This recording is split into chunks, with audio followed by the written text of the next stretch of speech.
Eh, ano naman ang masamang karanasan mo sa pagtambay? Karanasan ko, magsali sa fraternity. Halimbawa, ako, unang batch, nahirapan, hising-hising. Tapos, masyado ako nahirapan, bahay ulit yung hita ako. Sobra. Pero, nung graduate sa fraternity, ayun na, gumanti rin naman ang kandiyan yan, kumbaga sa fraternity. Yun ang karanasan ko. Ang babae sa babae. Pero, tatanungin namin, sarap o hirap? Ganun ang tanong. Pero kami, pipiliin namin ang hirap. Ang hirap kasi, kabaliktaran, sarap yun, pinhapa. Yun ang mga karanasan ko. Ano naman ang napala mo sa pagsali mo sa fraternity? Napala ako sa magsali sa fraternity. Kasi, pagka nag-isa ka magtambay, mag-isa mo lang. Pagka sumali ka sa fraternity, marami kang makakasamang tambay. Kasi, kung mag-isa mo, wala kang mapapala. Mag-isa mo lang eh. Mas masaya, mas marami. So yung mga nakilala mo sa fraternity, yun ang lagi mong nakakasamang tumambay. Oo, masaya nga eh. Meron pa nagigitara, kantahan, jamming, barkada, tambay. Ano bang kon? Meron pa yung toridan, babae, o. Hindi ba saya? Ito huwag mo mamasamain yung tanong ko. Pero napansin ko lang, puro tambay na lang ang nangyayari ata sa'yo. Wala ka bang balak magtrabaho or magbanat ng buto? Try ko na yan. Nag-try na akong masada ng tricycle, nakikiboundary. Wala rin mapapala. Tapos nagtrabaho pa ako sa pangpang, wala rin nangyari. Nagtrabaho pa, walang sweldo, walang napilitan kami tapos. Tapos doon natuto pa kami sa aming bahay, ng wiring. So para may makain lang kami dahil kami, tatrabaho kami, walang sweldo. Kaya kami dito. Tambay na lang ako, kakain na lang ako. Kaysa magtrabaho ka, walang sweldo. Tatambay na lang ako. Ito Mania, huling tanong ko na. Anong may papayo o mensahe mo sa mga kabataan ngayon? Ang may papayo ko sa mga kabataan ngayon, sa mga nag-aaral, mga high school, sa lahat nag-aaral, babae man o lalaki, makinig kayo sa mga magulang niyo. Mahirap maging tambay. Pero ang tambay masarap. Tama ka dun. Oh, masarap maging tambay. Pero mas masarap ang nakapag-aral. The best ang nakapag-aral dahil nakapag-aral merong patutunguhan. Ang tambay walang patutunguhan. Tandaan nyo yan. Tsaka mas mahirap maghanap ng trabaho kapag tambay ka. Tsaka walang maniniwala sa'yo.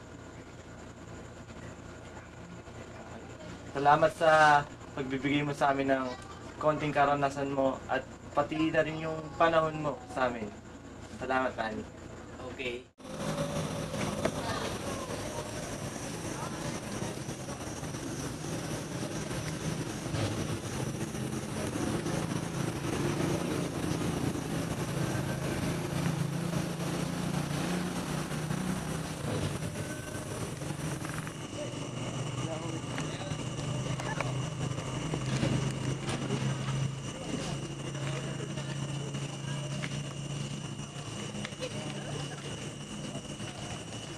Pwede yung makikita.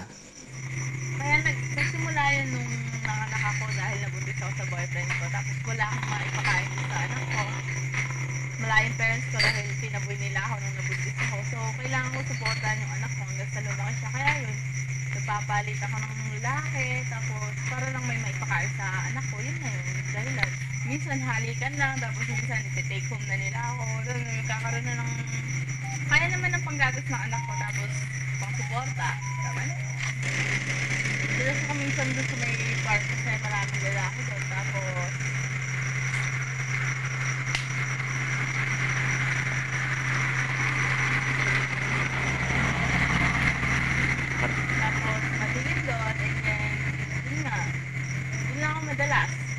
Laging lumilipod doon sa park na yun kasi lagi doon ang hintuan. Hintuan dati kasi yun ng mga lalaki doon, yung mga babaan sa bus, minsan may huminto yung mga biyahero. Ayun. Ayun yun naman, ganun lang yun. Tapos, maraming lalaki doon, tapos mga kabataan. Siyempre, madaling maupo yung mga kabataan doon. Kasi doon ako nilipot ng pera. Yun na yung buhay ko.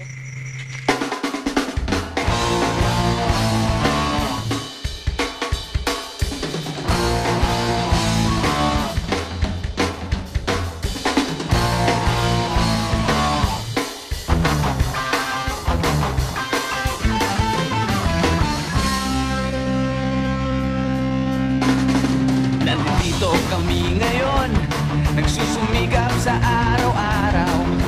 Kahit ng kayod hanggang sa mabakot, mahagapan ang natatanaw.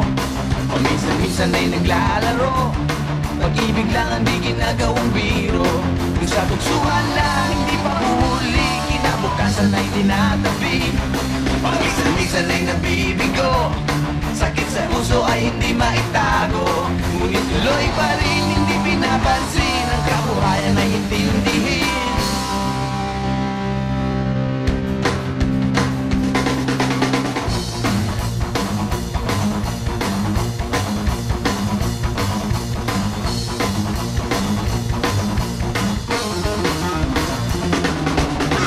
Alam mo ba ano ang ibig sabihin ng ating pagsisikap sa eskwela?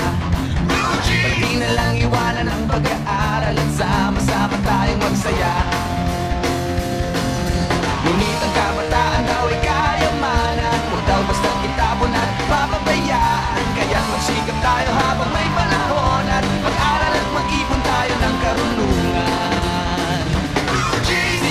Sige, kahit sa eskwela, at balang araw makikita nyo. Pagkatapos ng iyong paghihirap, di ka rin makakahanap ng trabaho. Sino ba silang nagmamarunong sa buhay? Kung sana silang makialam sa aking buhay. Anong kinabukasan pagkatapos ng eskwela? Huwag nang isipin at baka mangamba ka pa. Kahit tagal-tagal ko nang nag-aaral, tingnan mo kung basta aking maong. Kung akala mo ako ay natuto na, hindi pa rin.